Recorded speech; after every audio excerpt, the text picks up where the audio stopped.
Hello and welcome to this week's What Were They Thinking?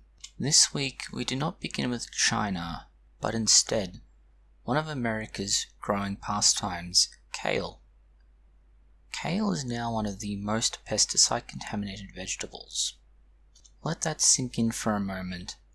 The horrid green replacement for lettuce favoured by hipsters, and often used as an organic option, is now one of the most pesticide-contaminated vegetables in the United States.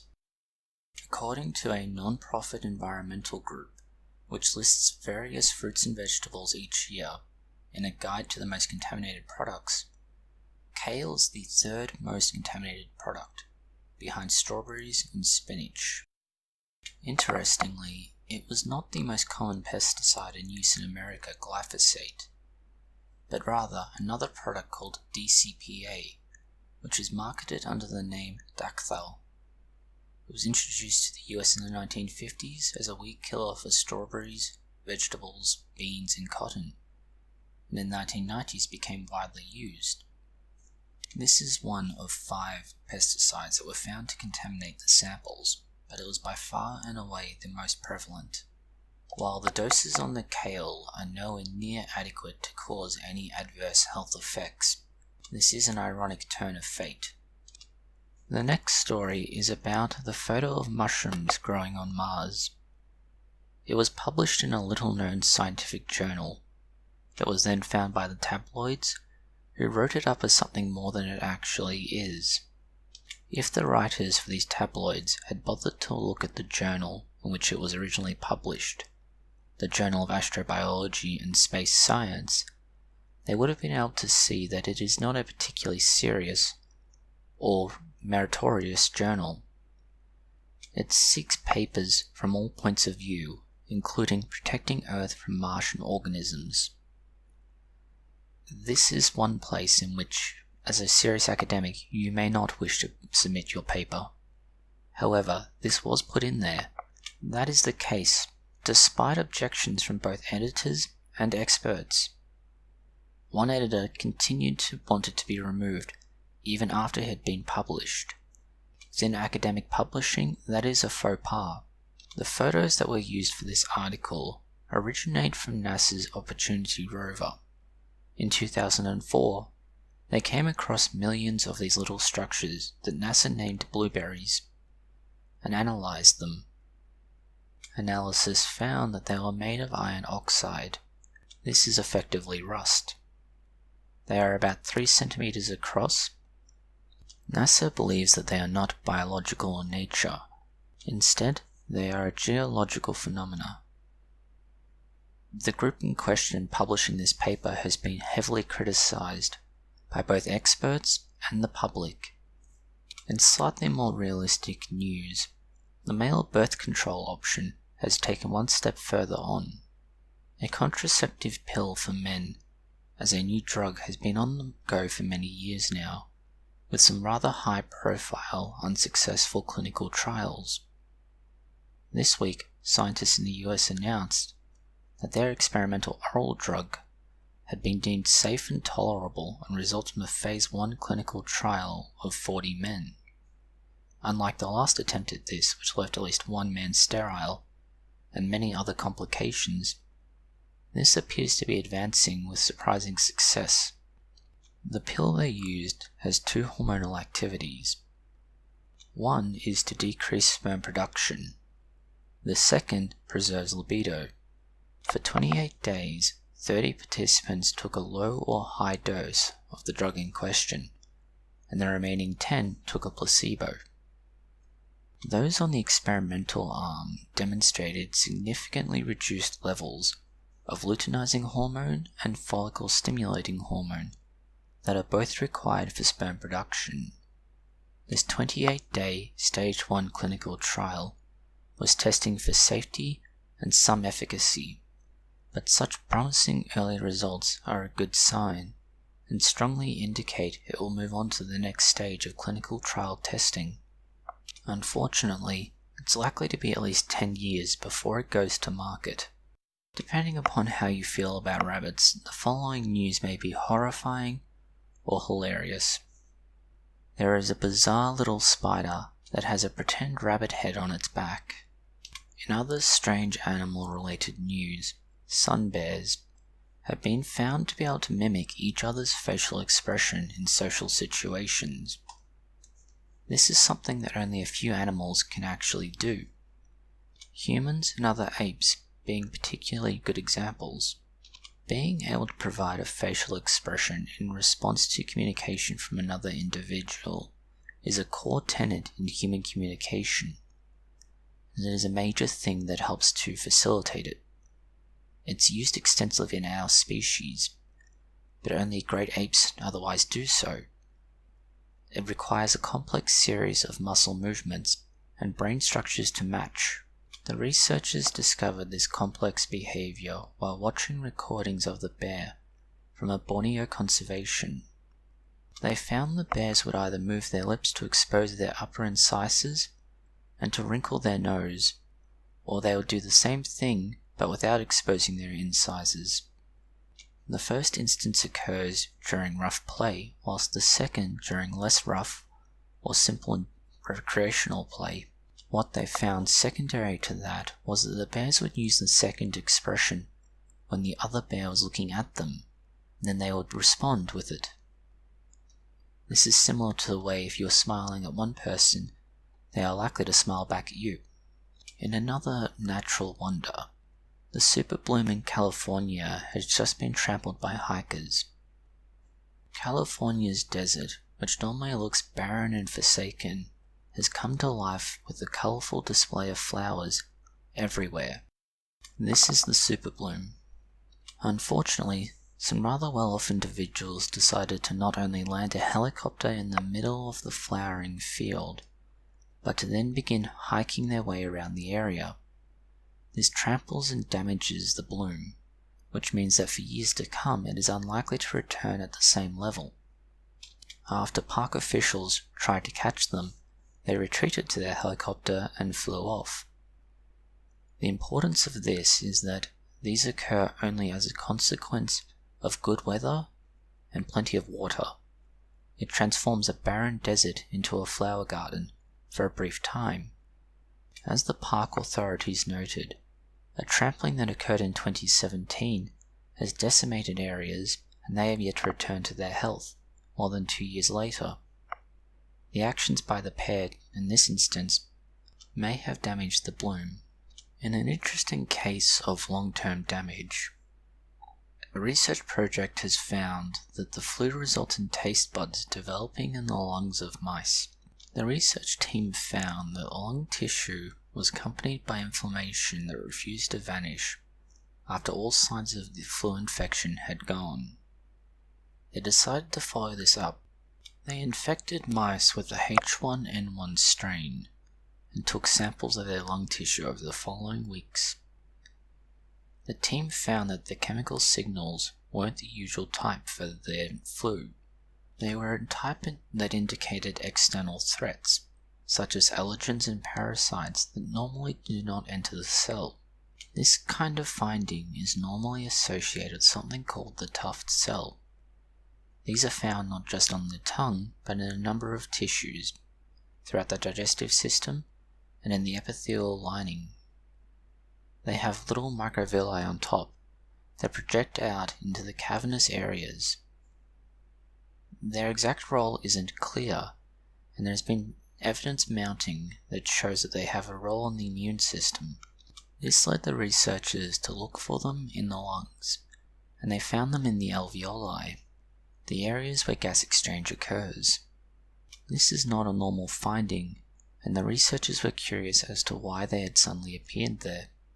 Whilst the exact role of tuft cells has not been established, it has been established that they are associated with reactions to the flavors of bitter and sweet things. The researchers used this to test them by adding a compound that should have been identified as being bitter. The cells reacted to this, but they also started an inflammation reaction, much like you would have with asthma. While the exact role in the lung is unknown, this discovery may help, particularly as tuft cells have been found in the lungs of asthmatics. Another weird study this week involved cells that make their own energy by photosynthesizing. The artificial cells used were wrapped in a lipid membrane. This had just enough structures to help them in their ATP synthesis. They contained plenty of proteins and bacteria rhodopsin purified from living cells. These helped the artificial cell create a chemical gradient, which would then allow it to generate energy. This generated just enough energy that the cell could begin transcribing and translating its genomic material. This has created a theoretical capacity for artificial cells that can maintain their own energy without external input. In other cellular news, good bacteria may well be evolving into harmful bacteria. Good bacteria in this case refers to probiotics, which are marketed as something beneficial, that they balance out bad bacteria in your gut by overwhelming them or replacing them. The problem is, they are a living organism, and microbes are notorious for doing things you don't want them to do. Evolution and adaptation are nasty things when they do not go in your favor, and bacteria are a very good example of this. They have many mechanisms in place that allow them to adapt to their environment. Therefore, using them as a medicine is something that needs to be carefully watched. This study used 4 groups of mice. The mice were specially bred to be completely germ-free. Each of these 4 groups was given their own particular diet. One left in a sterile environment where they would have no bacteria, the other 3 being various forms of healthy and unhealthy states. They were then each given a particular probiotic and fed one of the following options: regular mouse food, a natural diet, a Western diet, and a Western diet that had some fiber. After 5 weeks, the GI tract was examined, and those E. coli were then cultured. Some of them were altered during the 5 weeks that they were in there. Adaptations from the Western diet meant that the bacteria used in that case had a greater capacity to work with various kinds of energy sources. It was more concerning when looking at the group that were in the sterile environment. They were treated with something called streptomycin, which is an antibiotic. The bacteria that had survived over the 5 weeks had developed a low level of resistance to it. This initial study in mice has demonstrated some interesting adaptation on the part of the bacteria used in the probiotic, and if true in humans, could be a problem. But as an initial study in animals, it is not necessarily compelling, but mostly interesting. In another study this week that was far less uncertain, New York County has had to ban unvaccinated kids in public spaces due to the growing measles emergency. It's reaching such a point that Rockland County has declared a county-wide state of emergency due to the outbreak. This ban will remain in effect for 30 days, or at least until unvaccinated minors receive the MMR vaccine. To quote the county executive Ed Day, "We must not allow this outbreak to continue. We will not sit idly by while children in our community are at risk." End quote. This ban follows 150 confirmed cases in Rockland County. More than 80% of the children who have been diagnosed have not received even a single dose of the MMR vaccine. The county has said that they will not search for children who are not vaccinated, but expect parents and guardians to do the right thing. They have said that if parents or guardians are found to be in violation of the rules, they will face up to $500 in fines or 6 months in jail. Interestingly, in response to this, anti-vaxxer parents have attempted to sue the county to have their children returned to school. The parents of 40 children were found to not be able to return their kids to school, as it was not in the public interest. Preventing the children from returning to school also prevented the outbreak from spreading to the school population. Understand that prior to the vaccine's release in 1963, 3 to 4 million patients were affected each year in the United States. Of those, 48,000 were hospitalized, 400 to 500 died, and thousands of others suffered severe complications such as encephalitis or sterility. In the year 2000, it was declared eradicated in the United States of America. In the 19 years since, there has been a growing number of instances. In a similar line of problems, Pete Evans, the major backer of the paleo diet and other similar nonsense, has endorsed an anti-vaxxer. This is the same celebrity chef who claimed that medical practitioners did not know anything about healthy dieting. Perhaps he's been taking advice from the next story, the discovery of a woman who feels no pain or anxiety. The 71-year-old has a genetic mutation which makes it difficult for her body to feel pain, and as a result, there is no fear. There were two notable mutations in her genome. The first is suppression of the FAAH gene. This would normally break down a chemical called anandamide in the body. This has a similar effect to that of smoking cannabis, and when not broken down, it acts more strongly as a buffer to pain. Although not common, it is not necessarily an uncommon mutation to have. It is the combination of a second mutation which is what has led to her having a significantly reduced pain sensation. This was a deletion in the genome for a pseudogene that researchers called FAAH-OUT. This meant that the FAAH gene was nearly completely disabled. This led to her having nearly twice the amounts of anandamide in her system compared to the normal population. Although the lady in question is quite happy to know what is happening and why, she's not as pleased with some of the side effects, which include forgetfulness. In the long term, her work with researchers may help to explain not only how to control pain better, but how to assist in healing injuries. In a similar line of evidence, genetic research in general has come under criticism, particularly that it has a major focus towards people of European ancestry. This came up as a result of the statistics involved with genome-wide association studies, generally called GWAS. They found that nearly 80% were European, 10% Asian, 2% African, 1% Hispanic, and about 1% for all other ethnic groups. This meant that most of it was European. This is an inherent flaw in most research, as you will find that between ethnic and cultural groups, there is a degree of specialization for those genes. For example, African Americans have a very different cardiac profile for their genome than a Caucasian person would. This means that when you do a genome-wide association study, you may be finding a primarily Caucasian-associated genome. But that is not to say that within the Caucasian population there is not a substantial genetic variation. In fact, there's an arguable case to be made that there is a greater variation within a population than between populations. This could also be a secondary problem of practicalities. Most research is conducted in major Western nations. This means places like Europe, America, Canada, and Australia are likely to be producing most of this research that is being criticized. Countries or regions that have a mostly Caucasian population.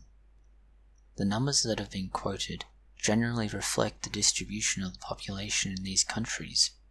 With growing research power in other countries, it's likely that genome-wide association studies will incorporate a better spread of people, but at present, both the history and practicalities of research in this area make it unlikely that it will be corrected immediately. On the other hand, depending on where the research is being applied, it may be entirely appropriate. Speaking of developing countries, North Korean physicists have just created a deal that is very rare by working with an Italian university. Effectively since the 1950s, North Korea has been stuck in their research. They've had some capacity with engineering and similar, but overall their development has not moved much further. The deal they've come to was for neuroscience. Scientists from North Korea's university will be able to go to Italy and be trained. North Korea wanted to establish a neuroscience institute, and they lack the internal expertise to do that. As a consequence, they've had to find somewhere external that is willing to both host their researchers and provide the amount of training required. The reason this agreement is so interesting is that in 2016, the United Nations initiated sanctions against North Korea, intending to stop their nation's nuclear program. The restrictions prevent other nations from training North Korea's researchers in topics closely associated with, or even approximately associated with, advanced physics. Although only a few people every year will leave North Korea for this program, there is some hope that they might take back with them a modicum of the Western ideals of democracy and freedom, and help to alleviate some of North Korea's more totalitarian approaches. In slightly more upbeat and entertaining news, an energy drink has been banned after it was found to contain small amounts of generic Viagra. The amazingly named Power Natural High Energy Drink SX had more than a little kick in it, as Zambian authorities have found. Tests show that it was spiked with sildenafil citrate. This is a generic form of Viagra. Following this finding, Zambian authorities banned it. The contamination was found after the Ugandan National Drug Authority began investigating the energy drink. This came after a complaint was issued that a Ugandan man had suffered constant sweating and nearly 6 hours of erection after drinking the beverage. The fact that testing was necessary to establish what was in it is all the more entertaining. The average recommended dose is 50 milligrams of Viagra. However, the drink was found to contain between 68.5 and 71.3 milligrams per serve. This is close to the maximum dose recommended by the manufacturer of 100 milligrams. Despite this high dose and orders from the government to stop production, it is still for sale, and in fact, this new media attention has increased its popularity. In a tangentially related event with NASA, the all-female spacewalk has had to be cancelled. Engineers Christina Koch and Anna McLean were to venture outside on the 29th of March to upgrade batteries on one of the solar arrays. The all-female aspect had to be cancelled due to an equipment issue. The spacesuits are considered to be personal spacecraft for all intents and purposes. They are designed in such a way that you can replace individual parts like the glove, torso, helmet, so on, to fit the size of the person needing it. This mix and match approach means that it can be made to work with any of the members on board the ISS. In this case, McLean would have required a medium-sized torso. Unfortunately, the ISS only had one of these available. This is because they originally thought that McLean would be best fit by a large size. Although that is the factual reason, the outcry on the internet has been very different. They can be summarily described as many claiming misogyny on the part of NASA. The reality is that it was simply a practicality. Whilst they had 2 spacesuits on board, they were unable to properly exchange parts and get it fitted correctly in time for the spacewalk. The spacewalk itself, whilst it's an interesting event in the circumstances described, is generally a rather boring and monotonous maintenance task that the crew on board want to get done as quickly and safely as possible. In other news, the Doomsday Vault, otherwise known as the Svalbard Global Seed Vault, is being endangered by climate change. Over the last few years, there have been a number of events that have caught the media's attention.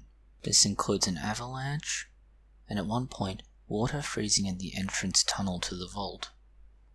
The vault is located in the Norwegian permafrost in order to keep it cool and store the genetic material in it safely. The problem with this is that since 1971, the area has warmed by 3 to 5 degrees on average. given that the purpose of its location is to keep the contents very cold with relative ease using the geographical features of the area, that it should be warming so much so quickly is an issue, and defeats the entire point of having established it there. This is a product of global climate change, and it looks like it may continue at a significant rate for the next 100 years, with a rise of up to 10 degrees centigrade. This would take it above the average temperature for Svalbard, which is negative 8.7 degrees Celsius. If it goes up by 10 degrees, it will be above freezing point, and as a result, the genetic material may well suffer. In considerably more bizarre and interesting news, scientists have been able to make blood vessels from cadaver tissue. They have then been able to revive it in living patients. Cardiovascular disease is one of the leading causes of death in the world. It can cause significant damage to blood vessels, and this cannot be easily repaired. This means that they are often replaced by taking a blood vessel from another part of the body. This has several drawbacks, not the least of which is it involves transplanting tissues. Alternatively, you can use an artificial blood vessel, but these aren't entirely risk-free and carry a number of problems in the long term. Finally, there are donors. Arteries and veins are not on the list of transplant tissues normally. This is due to risk of rejection and similar for what is an essential part of the human body. A US-based biotech startup, Humacyte, has been making headway with a new treatment that involves taking these arteries from a donor and instead of transplanting them, has been using it to create a new vessel for the host. This is done by taking cells from the recipient, stripping the cells from the donated structure, and allowing the host cells to re-establish themselves on the new tissue. It essentially uses the donor's body after it has been stripped of all of the living parts as a scaffold for the cells to rebuild. This is similar to other work in which they have used 3D printed scaffolds and then grown tissue on them. Instead of creating an artificial scaffold though, they have used a donated blood vessel. And this is a middle-of-the-road solution between artificial and a self-grafting or a self-donated blood vessel. Although this work is in the initial stages, it is a promising avenue of investigation and a future therapy for cardiovascular disease. Next is yet another jury decision regarding glyphosate, or in this case Roundup. Monsanto has been taking it hard in the last few months with a number of decisions not going their way in jury trials. This time, a lay jury found that Roundup, which is the trading name for Monsanto's glyphosate, was a substantial factor in a Californian man's cancer. The jury of 6 people found that the cancer was indeed caused by the weed killer. Unfortunately, there is no scientific evidence to back up this decision, and as Monsanto says, the many studies have established Roundup's active ingredient is safe. The problem with this trial that it is one of 3 being used as a belle-weather trial. These are trials that are used to establish whether or not a number of other cases that are more or less the same can be considered and decided based on these initial trials, rather than going through the time and expense of what will likely be hundreds of individual cases. This first instance has been found in favor of the plaintiffs, and 2 others remain. If they are successful, chances are that the hundreds of other cases that are going against Monsanto will be decided. In this instance, the problem is not necessarily that they found that the case has been decided, but rather that in this initial stage, that glyphosate has indeed caused the cancer. The trial was split into 2 parts. The first part simply being to decide that fact. The second part will be to establish whether or not Monsanto has liability for what happened. As seen with conviction of Italian scientists, juries tend to fail quite badly when it comes to evaluating the science of things. To round up this week's events is some good news. A Kenyan science teacher just won $1 million for his work in teaching students maths and physics. He was selected from 10,000 teachers in 180 countries to win the Varkey Foundation's Global Teacher Prize 2019. Peter Tabichi is a Franciscan brother teaching at Carrico Mixed Day Secondary School. This is located in a remote town called Polani Village, where 95% of the students live in poverty, and about a third are either orphans or only have a single parent. The area is also rife with intertribal conflict. Despite this, his work has helped the school achieve considerable recognition for their academic success. This includes a device that enables blind and deaf people to measure objects, and a project that generates electricity for plants. All of this with only a single computer and intermittent access to the internet. To quote him, "Africa will produce scientists, engineers, entrepreneurs whose names will be one day famous in every corner of the world." End quote. This quote, "Africa's young people will no longer be held back by low expectations." And finally, this quote, "When they become resilient, creative, and productive in society, I get a lot of satisfaction, for I act as their greatest destiny enabler and key that unlocks their potential in the most exciting manner." End quote.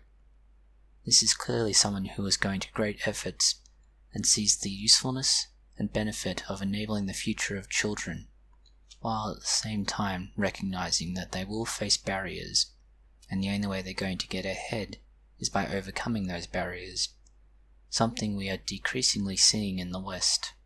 This is demonstrated by recent events at both Evergreen and more recently in a growing number of other universities.